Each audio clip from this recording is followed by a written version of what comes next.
Good morning class 11 students. So this is our second class, and in our last class I have told you that I will be taking mainly your second part, and over there we have started the 9th chapter of your NCERT book, that is the mechanical properties of solid.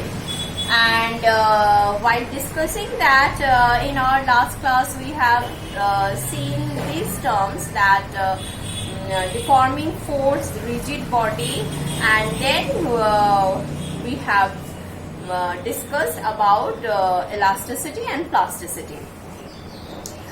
Both are same. So that means if elasticity, I have already told you that if elasticity of any material is low, then the material will have more plastic nature. And if the plastic nature is less, that means if its elasticity is high, then it will be known as one of the elastic material.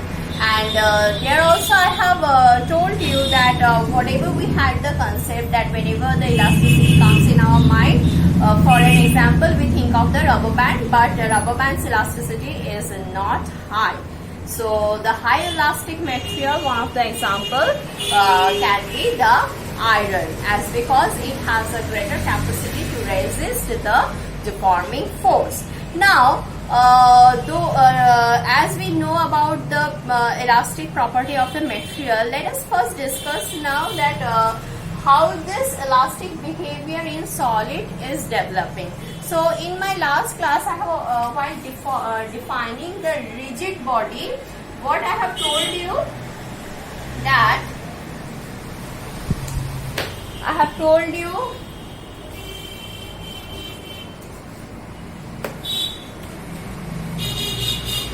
when a body, when an object, solid, it is made of number of atoms and molecules, and they are packed very closely. So the solid object, as they are made up of atoms and molecules which are closely packed to each other, so they will have the strong intermolecular force among them. So when they will have strong intermolecular force among them, and you are applying some amount of deforming force to them, to the object. So what is happening when you are trying to, suppose you are trying to expand the object, then the molecules are a little bit displaced from their position. So when they are displaced from their position under the application of external force, then as soon as you will withdraw the force, they will try to come back to their original position because of these intermolecular forces. So that's why the elastic behavior of a solid, highly solid material is so high because of their strong intermolecular attraction. And when you are applying the external force, you need to apply a greater external force to overcome this intermolecular attraction to deform the object. And thus, when suppose this atom is being displaced from its position, now it is at this position under the application of the external deforming force. So when you will remove this force, then what will happen? With what amount of force the molecule or the atom will regain its original position, during that period there will be a little displacement. So what we know, force into displacement. So these intermolecular forces are resulting the displaced molecules to come back to their original position, and during that some displacement is again taking place, and hence some work done is required to bring back the molecule to its original position. So that work done is known as the elastic energy. So how can we define the elastic energy? When a body regains its original state, the force of elasticity, here the intermolecular force between the molecules of a solid, that acts as the force of elasticity. So when a body regains its original state, the force of elasticity acts to a certain distance. So work is done by that elastic force. This work done is due to the stored potential energy in the system. So why does this work done takes place? Because of the stored potential energy. We all know that when we do some amount of work against some force, then that work done is stored in that material as the potential energy. So here also, when we are deforming the object, we are doing some work done to overcome the intermolecular force, and that work done for the deformation of the solid is being stored in the molecules, displaced molecules, as the potential energy. And when the external deforming force is withdrawn, then this potential energy stored in the molecules help them to regain their original state or original position, and thus that potential energy is known as the elastic energy. Now, while developing the concept in this chapter, we have to know about few terms which we will be using in this chapter. So those terms are, first let me tell you what are the terms. So those terms are, number one is elasticity, number two is which we have already discussed, then the term comes the stress, then strain, and then comes modulus of elasticity, and at last we will see a law developed by Hooke, scientist Hooke. So that is known as the Hooke's law. So the first term, which is very much important in this chapter, is the stress.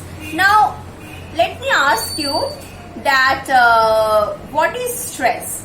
Yes, you as you are taking physics class, so you may be thinking that what could be the definition for stress in physics. No need to think of that.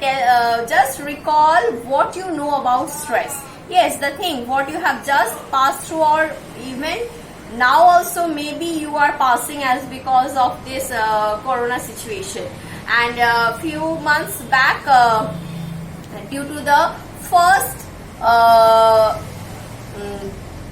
life's big exam, that is the first board exam, during that board exam also I know you have gone through this term, so you have a good experience of this stress. So what is that?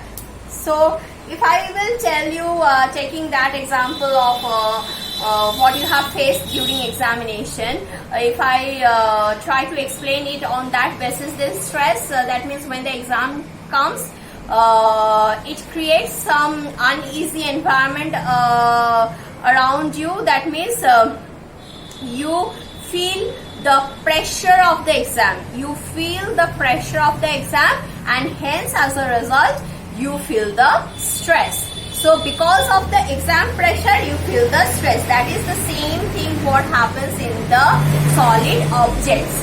What is that? Suppose when you are creating some amount of pressure from outside on an object, then to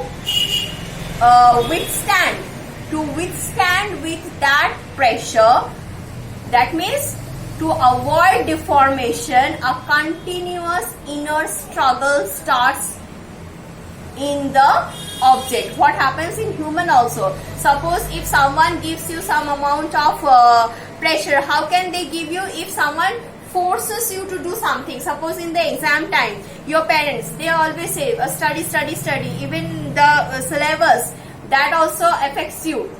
So the exam gives a force, that exam brings some amount of force in your life. Because of that you feel the pressure. So when a force acts on a particular area, then it creates pressure. So because of exam you feel the pressure, and that's why your internal system continuously starts to resist that external pressure by developing some amount of equal internal pressure, and that equal internal pressure results in stress. So this is the same thing what happens with the solid, which I was telling you. So suppose there is an object and it has been, you are giving force on that object to deform it. So these are all forces. These are all forces, okay? So when these forces are acting on the object at some particular area, then they will result in pressure. So these are the external pressure. When this will happen, suppose this is one iron ball and you are trying to compress it with the help of external force, external deforming force, then it will create some external pressure, and to withstand that external pressure, that means to resist itself from getting deformed. So what it will do, it has to give an equal amount of force on that area, and as a result it has to develop the equal amount of internal pressure. If this is external, then PE must be PI must be equals to PE. So when they will be equal, so they will cancel each other, and hence the object will resist itself from getting deformed. And at that position, this internal pressure is actually termed as stress. This internal pressure is actually termed as stress. So what I was telling you, that what is stress. Now let us come to the proper definition. That is, it is defined as the restoring. So here you are getting one more term, restoring. So what is restoring? See, restoring. So restoring altogether is pronounced as restoring. So when stress is defined as the restoring force, because this force is a restoring force per unit area. So how it is defining? Stress is defined as restoring force per unit area. So stress, restoring force per unit area. That means this one. This is the restoring force. The force which is acting on the outer surface of the object due to its internal forces. So this Fi force, this internal force is nothing but the restoring force which comes in play when you apply the external deforming force. So stress is defined as the restoring force per unit area set up in a body when deformed by the external force. So when some external force tries to deform one object, the internal force which comes in play on that particular area, that force acting per unit area results in the stress. So stress is nothing but, as because this is, I can write it as Fi by A. So as you can see, this is force by area, so it is nothing but, it is equivalent to pressure. So and its magnitude will be same as the external pressure, that is what amount of pressure you are creating externally, the internal pressure, the value of it will be equal. But how it is different from the external pressure? Because it is developing inside the body, that's why it is called stress. So magnitudically they are equal, dimensionally they are equal, but concept wise they are different. One is from outside and one is from inside. So stress is nothing but a kind of pressure. Hence the unit of stress, what will be its unit?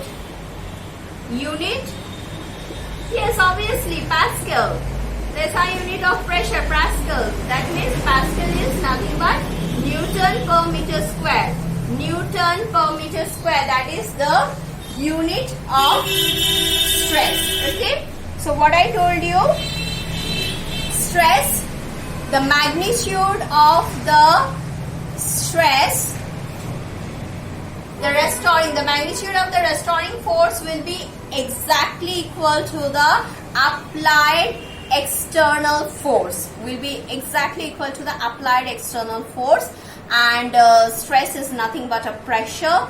But conceptually it is different from the external pressure because it is developing internally, and it helps the object to maintain its original state. It helps the object. So during this condition,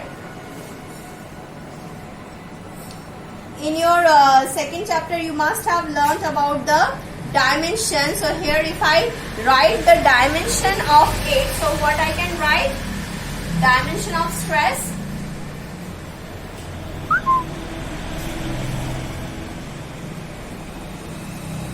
it will be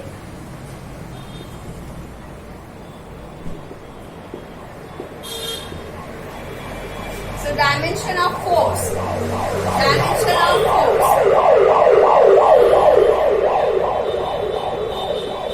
dimension of force by dimension of area. So what is the dimension of force? Dimension of force is what? Mass into acceleration. So mass, acceleration, length time square inverse divided by L square. So altogether what we can write? This will be M L minus 1 T minus 2. So which is nothing but the dimension of pressure. So what we got? Stress, dimension of stress is this. Unit of stress is Pascal, Newton per meter square. So in our next class, we will be discussing about the types of stress. The types of stress, let me tell you the types. They are normal stress and tangential stress. And how they can be defined and what is the difference, how we are getting different types of stress, that all will be discussed in my next class, along with the strength and the Hooke's law. So till then you keep practicing and be safe.